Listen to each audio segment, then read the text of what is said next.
Hello guys, welcome back to our YouTube channel. तो देखिए, मैं आपका दोस्त अभय आज आप लोगों के साथ लेकर आया हूं वीडियो, जिसमें आज हम देखने वाले हैं जो भी दिल्ली यूनिवर्सिटी के स्टूडेंट हैं जिनके भी पास कॉर्पोरेट अकाउंटिंग का सब्जेक्ट है, उन सभी के लिए आज की ये वीडियो होने वाली है, जिसके अंदर मैं आप लोगों के साथ जितनी भी आपकी यूनिट आ रही है, यूनिट नंबर 1 से लेकर 5 तक के बीच में से जो भी इंपॉर्टेंट थ्योरी के क्वेश्चन होंगे, जिनमें से आपके एग्जाम में क्वेश्चन आ सकते हैं, जिस टाइप के क्वेश्चन जो पिछले एग्जाम्स में रिपीट हो चुके हैं, ऐसे कुछ क्वेश्चन आप लोगों के साथ लेकर आया हूं जिन्हें डिस्कस करने वाला हूं। क्वेश्चन है, साथ में उनके आंसर भी आपको प्रोवाइड करें जिससे आपको कोई प्रॉब्लम ना हो उन्हें फाइंड करने में।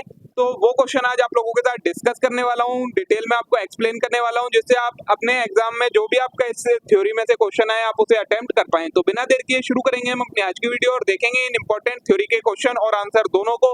लेकिन अगर आपने अभी तक चैनल को सब्सक्राइब ना करा हो तो चैनल को जरूर सब्सक्राइब कर लें, वीडियो को लाइक करना ना भूलें, अपने सभी दोस्तों के साथ शेयर करना ना भूलें। आपके जो भी एग्जाम आ रहे हैं उनसे रिलेटेड जो भी इंपॉर्टेंट कंटेंट है वो वीडियोस चैनल पर अपलोड हो रही हैं रिसेंटली में। आप वीडियोस एक बार चैनल पर जरूर विजिट कर लें अपने रिलेवेंट एग्जाम के इंपॉर्टेंट वीडियोस के लिए, ठीक है। तो देखिए, फर्स्ट क्वेश्चन है, distinguish between basic and adjusted EPS. Basic earning per share और एडजस्टेड अर्निंग पर शेयर में क्या डिफरेंस होता है? तो सबसे पहले बेसिक अर्निंग पर शेयर क्या होती है? It is calculated by dividing the net income attributable to common share holder by weighted average number of common share outstanding. जो बेसिक ईपीएस है वो हम कैसे निकालते हैं? जो हमारी नेट इनकम बचती है, जो हमें शेयर होल्डर को डिस्ट्रीब्यूट करनी है, उसे हम weighted number of outstanding share से डिवाइड कर देते हैं, तो हमारे पास बेसिक ईपीएस निकल के आ जाता है। वही इसका ये फॉर्मूला दे रखा है। यूज का क्या होता है? तो basic EPS give straightforward measure of companies profitability पर आउटस्टैंडिंग शेयर। इससे हमें डायरेक्टली पता चल जाता है कि कंपनी कितनी प्रॉफिटेबल है पर शेयर के अकॉर्डिंग, की एक शेयर पर कंपनी का कितना प्रॉफिट है। एडजस्टेड ईपीएस क्या होता है? Adjusted EPS adjust the net income for one time और non recurring item that are not expected to occur regularly and can skew the basic EPS. Adjusted EPS क्या होता है? कोई ऐसा आइटम है या कोई ऐसा इवेंट है जो एक्सपेक्टेड नहीं था बट ऑकर हो जाता है, जिसकी वजह से हम जो हमारी नेट इनकम है उसमें से उस एक्सपेक्टेड आइटम का जो भी लॉस होता है या वैल्यू होती है उसे रिड्यूस करते हैं। उसके बाद जो वैल्यू निकल के आती है उसे हम शेयर होल्डर में डिस्ट्रीब्यूट करते हैं, तब हमारा निकल के आता है एडजस्टेड ईपीएस। फॉर्मूला वही दिया है, net income plus adjustment upon में weighted average number of outstanding share. इसका यूज क्या होता है? Adjusted EPS provide clearest picture of companies ongoing operational profitability by excluding non recurring item. जो हमारे नॉन रिकरिंग आइटम है उन्हें हम एक बार को अगर एक्सक्लूड कर दें तो फिर हमारी क्या नेट इनकम आती है, क्या अर्निंग पर शेयर आती है, वो चीज हमें एडजस्टेड ईपीएस से पता लगती है, ठीक है।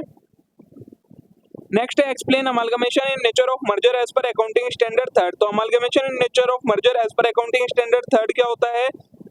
Refers to a business combination where. ये क्या होता है? एक तरीके का बिजनेस कॉम्बिनेशन होता है जहां पर entity combine to form a new entity. जो दो या दो से ज्यादा एग्जिस्टिंग कंपनीज होती हैं वो एक हो जाती हैं एक नई एंटिटी बनाने के लिए। पूलिंग ऑफ इंटरेस्ट होता है, मतलब जितने भी asset, liability, share holder equity सारी चीजें कंबाइन हो जाती हैं और मिलकर नई एंटिटी की बुक वैल्यू में आ जाती हैं।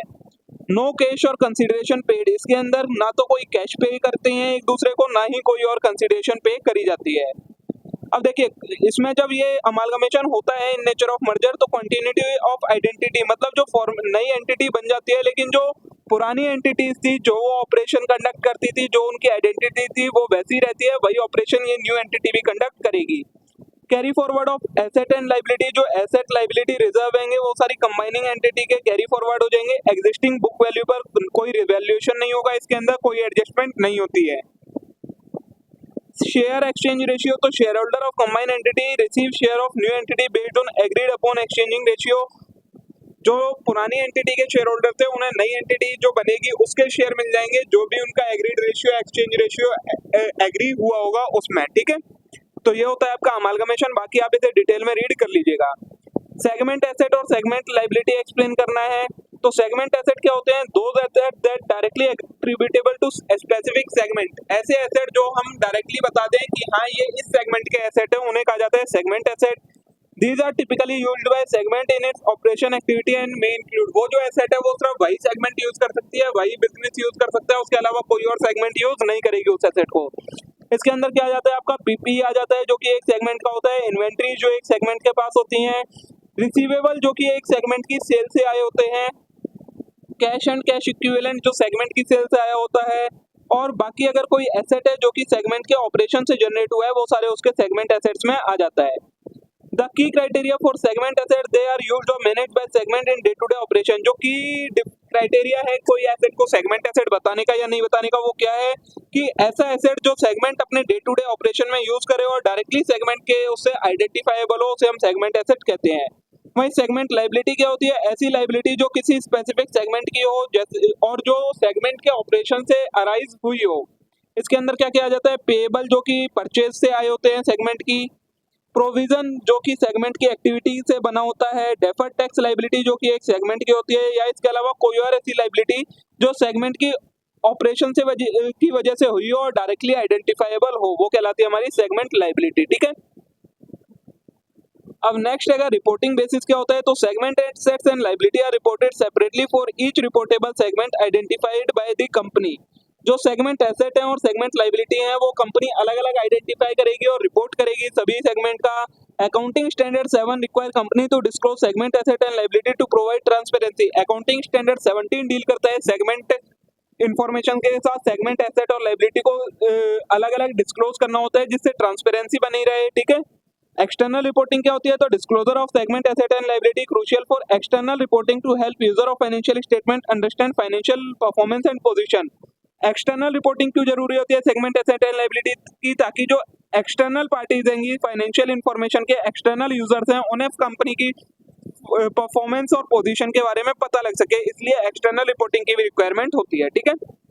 नेक्स्ट है list the content of director responsibility statement. Director की जो रिस्पॉन्सिबिलिटी स्टेटमेंट होती है उसमें क्या क्या आता है? तो सबसे पहले स्टेटमेंट ऑफ रिस्पॉन्सिबिलिटी आती है जिसमें यह बताया जाता है कि डायरेक्टर की फाइनेंशियल स्टेटमेंट को लेकर क्या क्या रिस्पॉन्सिबिलिटी होती है कि उसे ऐसी प्रेजेंटेशन और प्रिपरेशन करवानी है फाइनेंशियल स्टेटमेंट की जो ट्रू एंड फेयर व्यू दे। फिर आता है एडहेरेंस टू अकाउंटिंग स्टैंडर्ड की फाइनेंशियल स्टेटमेंट ऐसे प्रिपेयर करी जानी चाहिए जो कि अकाउंटिंग स्टैंडर्ड्स को फॉलो करें, गैप को फॉलो करें, आईएफआरएस को फॉलो करें, ये भी डायरेक्टर की रिस्पॉन्सिबिलिटी है। फिर इंटरनल कंट्रोल एंड कंप्लायंस, तो डायरेक्टर को ये भी देखना होता है कि एडिक्वेट इंटरनल कंट्रोल इंप्लीमेंट करे गए हैं और मेंटेन किए जा रहे हैं, सारे जो भी एप्लीकेबल लॉ एंड रेगुलेशन है उन्हें कंप्लाई करा जा रहा है। फिर use of judgement and estimate, तो डायरेक्टर को ये भी देखना होता है कि फाइनेंशियल स्टेटमेंट में जो जजमेंट बनाए गए हैं, जो एस्टीमेट लिए गए हैं, वो एडुकेट होने चाहिए, अननेसेसरी और अनएक्सपेक्टेड एस्टीमेट्स नहीं होने चाहिए। गोइंग कंसर्न अजम्पशन, डायरेक्टर को ये भी इंश्योर करना होता है जो कंपनी की रन हो रही है वो गोइंग कंसर्न के बेसिस पर रन हो रही है, कंपनी की एबिलिटी है कि वो गोइंग कंसर्न का प्रिंसिपल फॉलो कर सकती है। ऑडिट कमेटी ओवरसाइट, तो ऑडिट कमेटी अगर एग्जिट करती है मतलब ऑर्गेनाइजेशन के अंदर ऑडिट कमेटी है तो डायरेक्टर को उसका भी ध्यान रखना होता है कि जो ऑडिट कमेटी है उससे रिलेटेड जो भी कंपनी के इंटरनल कंट्रोल है, रिस्क मैनेजमेंट है, वो इफेक्टिवली और एफिशिएंटली वर्क कर रहे हैं। फिर डिस्क्लोजर एंड ट्रांसपेरेंसी, जो जो एडिक्वेट डिस्क्लोजर की रिक्वायरमेंट होती है कंपनी लॉ में या किसी भी लॉ में, जो भी रिक्वायरमेंट दी गई है डिस्क्लोजर वगैरह से रिलेटेड, वो सारी रिक्वायरमेंट फुलफिल करी जा रही है, मतलब वो सारे डिस्क्लोजर करे जा रहे हैं, ये भी इंश्योर करना होता है। फिर एक्यूरेसी एंड फेयरनेस होनी चाहिए, जो भी फाइनेंशियल स्टेटमेंट्स वगैरह प्रिपेयर करी जाएंगी किसी भी टाइप की मिस स्टेटमेंट नहीं होनी चाहिए। Compliance with corporate governance guideline, जो भी कंप्लायंस होनी चाहिए, जो भी गाइडलाइंस इशू करी गई हैं उन सभी की कंप्लायंस होनी चाहिए।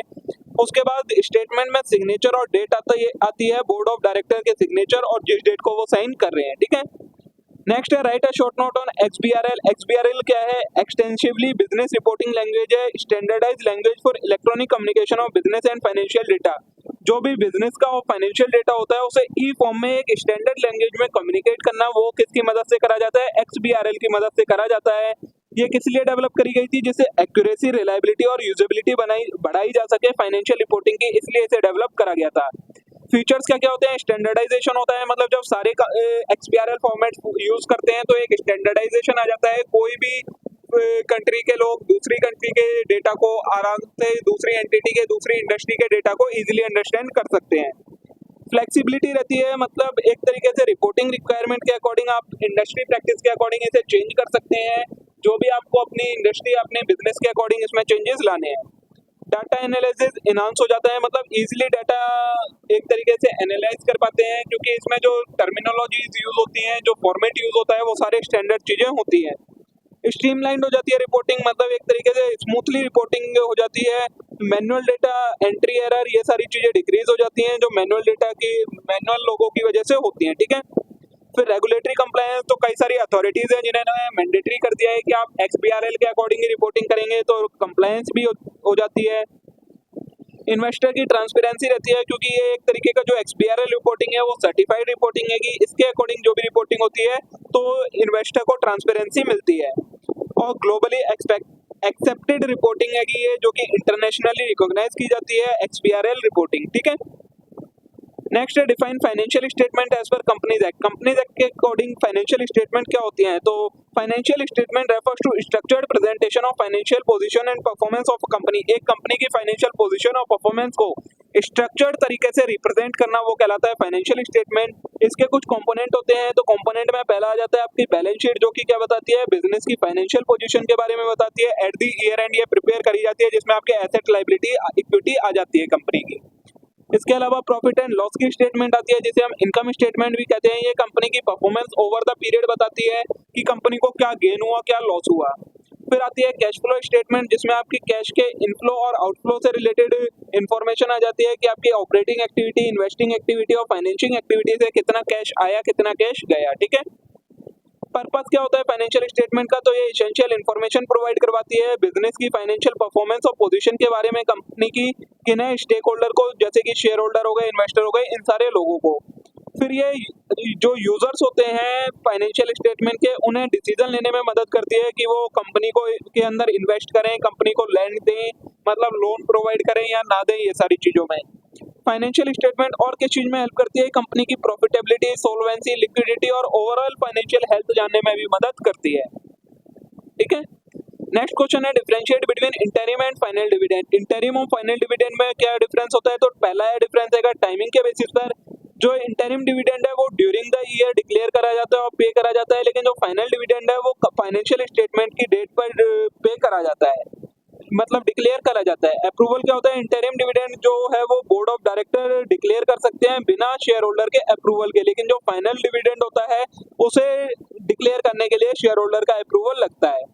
पर्पस क्या होता है? इंटरिम डिविडेंड कब पे करा जाता है? जब कंपनी के पास ज्यादा प्रॉफिट हो और कंपनी उस प्रॉफिट को शेयर होल्डर को डिस्ट्रीब्यूट करने जा रही हो ड्यूरिंग द ईयर, तब ये इंटरिम डिविडेंड पे करा जाता है। और फाइनल डिविडेंड तब पे करा जाता है जब कंपनी के पहले का प्रॉफिट है वो ज्यादा हो, तो कंपनी अपने शेयर होल्डर को डिविडेंड दे देती है at the end of the year, वो कहलाता है फाइनल डिविडेंड। फ्लेक्सिबिलिटी क्या होती है? जो इंटरिम डिविडेंड होता है उसके अंदर फ्लेक्सिबिलिटी होती है, इसकी मदद से कंपनी अपने कैश फ्लो को मैनेज कर सकती है, ठीक है। ट्रीटमेंट क्या होता है? इंटरिम डिविडेंड को हम प्रोविजन ट्रीट करते हैं at the end of the year, लेकिन जो फाइनल डिविडेंड होता है वो हमारी एक तरीके से लायबिलिटी बन जाता है। ये मैंने समझा दिया आपको, वही डिफरेंस अलग अलग दे रखा है, ठीक है। ये आप इसे रीड कर लीजिएगा। डिफरेंस बिटवीन क्या है कैपिटल रिजर्व और रिजर्व फंड में? तो कैपिटल रिजर्व क्या होता है? Capital reserve are created out of capital profit. Capital profit की में से जो रिजर्व क्रिएट करा जाए उसे कैपिटल रिजर्व करा जाता है। ये रेवेन्यू में से क्रिएट नहीं करे जाते हैं। ये कब क्रिएट करे जाते हैं? जब कंपनी का कैपिटल बेस बढ़ता है किसी नॉन ऑपरेशनल एक्टिविटी की वजह से, जैसे कि सेल करी फिक्स्ड एसेट की या रिवैल्यूएशन हुआ एसेट का, तब हमें जो गेन होता है वो हमारा कैपिटल रिजर्व के अंदर जाता है। सोर्स क्या होता है कैपिटल रिजर्व? कैपिटल ट्रांजैक्शन से आता है, रेवेन्यू ट्रांजैक्शन से नहीं आता है, जैसे कि सेल ऑफ फिक्स्ड एसेट से आएगा, रिवैल्यूएशन से आएगा, redemption of preference share at premium से आएगा, ठीक है। यूजेस क्या होता है? कैपिटल रिजर्व को हम एज अ डिविडेंड डिस्ट्रीब्यूट नहीं कर सकते हैं, इसे हम या तो कैपिटल लॉसेस को ऑफसेट करने के लिए यूज कर सकते हैं, कैपिटल एक्सपेंडिचर को फाइनेंस करने के लिए, कैपिटल एक्सपेंसेस को राइट ऑफ करने के लिए और बोनस इशू करने के लिए इसे यूज कर सकते हैं। अकाउंटिंग ट्रीटमेंट क्या होता है? इसे हम अलग से शो करते हैं बैलेंस शीट के अंदर, कैपिटल रिजर्व के अंदर, जो शेयर होल्डर की इक्विटी वाला सेक्शन होता है उसके अंदर। रिजर्व फंड क्या होता है? ये हमारे रेवेन्यू प्रॉफिट में से बनाए गए फंड होते हैं जो कि बिजनेस के नॉर्मल ऑपरेशन से क्रिएट करे जाते हैं। सोर्स क्या होता है? ये जो बिजनेस की रिटेन्ड अर्निंग होती है उनसे आता है, या कोई बिजनेस को प्रॉफिट होता है उसमें से ये क्रिएट करे जाते हैं। यूजेस क्या क्या होता है? अनएक्सपेक्टेड लॉसेज और कंटिजेंसी को मीट आउट करने के लिए, एक्सपेंशन करने के लिए या न्यू प्रोजेक्ट को स्टार्ट करने के लिए इनका यूज करा जा सकता है। Dividend as a dividend distribute कर सकते हैं। प्रेफरेंस शेयर को पार पर रिडीम करने के लिए इसका यूज किया जा सकता है। अकाउंटिंग ट्रीटमेंट क्या होता है? इसे हम general reserve as a show करते हैं, इसके अंदर जो हमारी रिजर्व एंड शेयर होल्डर की इक्विटी वाला सेक्शन होता है उसके अंदर जो रिजर्व एंड सरप्लस की कैटेगरी होती है उसके अंदर हम जनरल रिजर्व के नाम से इसे शो करते हैं। नेक्स्ट क्वेश्चन है differentiate between accounting standard 14 and Ind AS 103। तो जो अकाउंटिंग स्टैंडर्ड 14 है और इंड AS 103 है वो दोनों ही किसके साथ डील करते हैं? अमालगमेशन और बिजनेस कॉम्बिनेशन के साथ डील करते हैं। दोनों का ही वही काम है। जो AS14 है वो Indian accounting standard issued by institute of chartered accountant of India, जो ICAI ने इंड AS इशू कर रखे हैं, अकाउंटिंग स्टैंडर्ड 14 उसी का एक पार्ट है। तो यहाँ पर कुछ डिफरेंस दिया इन दोनों के बीच में। सबसे पहले स्कोप एंड एप्लीकेबिलिटी। तो जो अकाउंटिंग स्टैंडर्ड 14 है वो अमालगमेशन के ऊपर अप्लाई होता है, जिसके अंदर मर्जर एंड कंसोलिडेशन आ जाता है और जो कंपनी को मैंडेटरी फॉलो करना होता है। वहीं जो इंड AS14 है वो बिजनेस कॉम्बिनेशन के ऊपर अप्लाई होता है, जिसके अंदर मर्जर, एक्विजिशन, कंसोलिडेशन सारी चीजें आ जाती हैं। ठीक है। रिकॉग्निशन एंड एक्वायर है, तो accounting standard require identifying the acquirer in amalgamation based on various criteria. ये किसे आइडेंटिफाई करता है अकाउंटिंग स्टैंडर्ड 14? जो एक्वायर कर रहा है अमलगमेशन के अंदर। जो इंड AS 103 है वो डिफाइन करता है acquire as the entity that obtain control over another entity. और जो इंड AS 103 है वो किस चीज को डिफाइन करता है कि जिसने दूसरी एंटिटी के ऊपर कंट्रोल कर लिया है उसे आइडेंटिफाई करता है। ठीक है। मेजरमेंट क्या होती है एसेट एंड लायबिलिटी की? तो accounting standard 14 generally require asset and liability to be recorded at existing carrying amount. जो अकाउंटिंग स्टैंडर्ड 14 है वो क्या कहता है कि आपको जो एसेट एंड लायबिलिटी है उन्हें एग्जिस्टिंग अमाउंट पर ही रिकॉर्ड करना है, उनकी फेयर वैल्यू के एडजस्टमेंट के बिना। लेकिन जो इंड AS 103 है वो क्या कहता है कि जो एसेट एंड लायबिलिटी है उन्हें फेयर वैल्यू पर रिकॉग्नाइज करा जाएगा जिस दिन एक्विजिशन हो रहा है, उस दिन की डेट पर जो उनकी फेयर वैल्यू है उस डेट पर। ठीक है। तो ये आपका डिफरेंस हो गया। नेक्स्ट है state the provision of companies act regarding utilization of SPR, security premium की अमाउंट को जो अकाउंट में जो अमाउंट होती है आप उसे कहाँ कहाँ यूज कर सकते हैं। तो सबसे पहले issue off fully paid up bonus share issue करने आप वहाँ यूज कर सकते हैं। प्रीलिमिनरी एक्सपेंसेस को राइट ऑफ करने के लिए, राइटिंग ऑफ एक्सपेंसेस और कमीशन पेड और discount allowed on issue of share और डिबेंचर, इशू ऑफ शेयर पर या डिबेंचर पर जो भी खर्चा होता है, कमीशन दिया होता है या डिस्काउंट दिया होता है उसको राइट ऑफ करने के लिए। Payment of premium on redemption of preference share और डिबेंचर, प्रेफरेंस शेयर और डिबेंचर के रिडेम्पशन पर अगर कोई प्रीमियम पे करी है तो उसे मिट आउट करने के लिए और बायबैक करने के लिए। 5 यूजेस होते हैं आपके SPR अमाउंट के। ठीक है। नेक्स्ट है explain in brief the provision of companies act regarding issue of share at discount. क्या बताना है? डिस्काउंट पर अगर शेयर इशू करने हैं तो उससे रिलेटेड क्या प्रोविजन दी गई है कंपनीज एक्ट के अंदर। तो देखिए, कोई भी कंपनी शेयर्स को डिस्काउंट पर इशू नहीं कर सकती है सेक्शन 53 के अकॉर्डिंग, लेकिन कुछ कंडीशन हैंगी जब कंपनी शेयर को डिस्काउंट पर इशू कर सकती है। अब क्या क्या है? जब अप्रूवल बाय ट्राइब्यूनल हो, मतलब जो NCLT है वो अप्रूव कर दे कि हाँ कंपनी चाहे तो डिस्काउंट पर शेयर इशू कर सकती है, या कंपनी को इस केस के अंदर शेयर को डिस्काउंट पर इशू करना है। अगर ट्राइब्यूनल मतलब कोर्ट बोल रही है, जो NCLT है वो बोल रही है, तब कंपनी कर सकती है। या फिर issue of sweat equity share, अगर कंपनी अपने एम्प्लॉइज को शेयर इशू कर रही है तो कंपनी शेयर डिस्काउंट पर इशू कर सकती है। ठीक है। If company issue share at discount without complying with provision of section 53, the officer responsible including director and company secretary may be held personally liable। अगर इन दोनों सर्कमस्टांसिस के अलावा कंपनी कहीं भी शेयर्स को डिस्काउंट पर इशू करती है तो उसके लिए जो भी ऑफिसर इन्वॉल्व होगा वो, जो डायरेक्टर होगा वो, और जो कंपनी सेक्रेटरी होगा वो, सारे ये तीनों पर्सनली लायबल हो जाएंगे उस डिस्काउंट के लिए, जिससे उनके ऊपर पेनल्टी भी लग सकती है और वो ट्रांजैक्शन को वॉइड भी डिक्लेयर कर सकती है ट्राइब्यूनल। ठीक है। नेक्स्ट है explain the provision of companies act regarding buyback. Buyback से रिलेटेड क्या प्रोविजन है? तो अथॉरिटी क्या है बायबैक की शेयर को? तो a company can buyback its own share either. कहाँ कौन कौन से शेयर्स को कंपनी बायबैक कर सकती है और कैसे कर सकती है? तो एग्जिस्टिंग शेयर होल्डर से प्रोपोर्शनेट बेसिस पर कर सकती है, ओपन मार्केट से कर सकती है, और जो ये थर्ड वाला ये आपके सिलेबस में नहीं है, फ्रॉम एड लॉट होल्डर, ये वाला आपके सिलेबस में नहीं है, आपको सिर्फ ये 2 याद रखने हैं। सोर्सेज क्या है? मतलब जो बायबैक करेगी कंपनी, अब उसके लिए फंड कहाँ कहाँ से यूज करेगी? तो फ्री रिजर्व में से कर सकती है कंपनी, SPR अकाउंट में से कर सकती है, फ्रेश शेयर इशू करके उससे जो पैसा है उससे बायबैक कर सकती है, और कैपिटल रिडम्पशन रिजर्व अकाउंट का बैलेंस यूज कर सकती है कंपनी। कंडीशन क्या क्या है बायबैक की? सबसे पहले आर्टिकल ऑफ एसोसिएशन के अंदर ऑथराइज्ड होना चाहिए, और बायबैक करने से पहले स्पेशल रिजोल्यूशन पास करना पड़ेगा जनरल मीटिंग के अंदर शेयर होल्डर के द्वारा। ठीक है। लिमिट क्या है बायबैक की? जो बायबैक है वो 25% से ज्यादा नहीं होना चाहिए paid up share capital of free reserve का, और जो बायबैक है वो फाइनेंशियल 10% से ज्यादा नहीं होना चाहिए total paid up share capital of free reserve का। ठीक है। नेक्स्ट है प्रोसीजर क्या होता है? तो सबसे पहले कंपनी को एक डिक्लेरेशन ऑफ सॉल्वेंसी फाइल करनी होती है ROC के पास बायबैक ऑफर से पहले, जिससे ये होता है कि कंपनी अगले आने वाले 12 मंथ्स तक अपनी सारी जो भी लाइबिलिटीज हैं, ऑब्लिगेशन है, उन्हें मीट आउट कर सकती है। उसके बाद बायबैक का जो ऑफर है वो 12 महीनों के अंदर कंप्लीट हो जाना चाहिए। जब से स्पेशल रिजोल्यूशन पास कराया गया है उसके 12 महीने के अंदर अंदर बायबैक कर लेना चाहिए। यूटिलाइजेशन ऑफ एसपीआर, तो कंपनी जो है वो एसपीआर अमाउंट का यूज कर सकती है बायबैक करने के लिए, ये कंडीशन में स्पेसिफाई करा गया है। डिस्क्लोजर रिक्वायरमेंट क्या है, तो कंपनी को डिस्क्लोज करना पड़ेगा बायबैक का फाइनेंशियल स्टेटमेंट के अंदर कि क्या कहां से अमाउंट यूटिलाइज करी है और कितने शेयर बायबैक करे गए हैं। ठीक है, नेक्स्ट है बुक बिल्डिंग। क्या होता है, इसके क्या एडवांटेज होते हैं, तो book building is a process used in capital market for pricing a public offering of securities such as share bond. Book building क्या होता है, जो सिक्योरिटीज होती हैं उनकी प्राइस डिसाइड करने के लिए एक मेथड है जो यूज करा जाता है, प्रोसेस है जो यूज करा जाता है कैपिटल मार्केट के अंदर। It involve generating investor demand for security before it's pricing and allocation. उसकी सिक्योरिटीज की प्राइसिंग एंड एलोकेशन होने से पहले इन्वेस्टर डिमांड बढ़ा देना उसकी, वो कहलाता है आपका बुक बिल्डिंग। एडवांटेज क्या होते हैं, प्राइस डिस्कवरी होती है, मतलब इससे प्राइस का पता लगता है। एफिशिएंट कैपिटल रेजिंग होती है, मतलब जल्दी कैपिटल रेज हो जाती है। बेटर डिमांड असेसमेंट, डिमांड का पता लगता है कि कंपनी की क्या डिमांड है मार्केट के अंदर।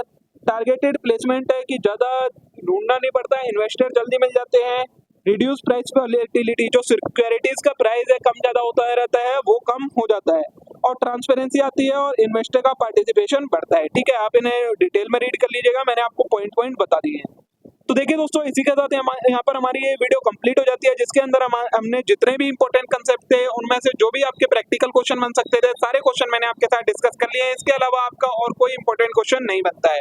होप सो आप सभी के लिए वीडियो यूजफुल रही होगी, वीडियो अच्छी लगी होगी। वीडियो अच्छी लगी हो वीडियो को लाइक करना मत भूलिएगा, चैनल को जरूर सब्सक्राइब कर लेना इस टाइप के और कंटेंट के लिए। अब हम मिलते हैं नेक्स्ट वीडियो में। Thank you.